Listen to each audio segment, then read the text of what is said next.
పెళ్ళి కానీ, లేదంటే ఇల్లు కట్టుకోవాలని, అప్పులు తీరాలని, ఇలా ఏదో ఒక కోరిక కోరుకొని ఆ తల్లిని గనక ఆరాధించాలి.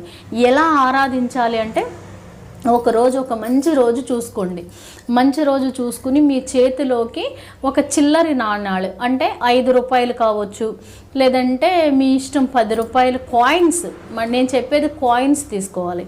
ఈ కాయిన్స్ తీసుకుని చక్కగా తులసమ్మ దగ్గర పసుపు, కుంకుమ, గంధం, పువ్వులు ఇవన్నీ పెట్టి మీరు ఆ తల్లిని కి దీపం పెట్టి అగరత్తులు వెలిగించి ఏదో ఒకటి తీపి ప్రసాదం కనుక ఆ తల్లికి పెట్టి తులసి కవచం అనేసి మీకు ఉంటుందండి. ఆ తులసి కవచాన్ని చదువుకుంటూ మీ చేతిలో 5 రూపాయల కాయిన్స్ కానీ, లేదంటే 5 రూపాయలు కానీ, లేదంటే 10 రూపాయలు కానీ మీరు కాయిన్ పట్టుకోండి. కాయిన్స్ ఒకవేళ 10 రూపాయలు అనుకోండి, ఒక కాయిన్ పట్టుకోండి.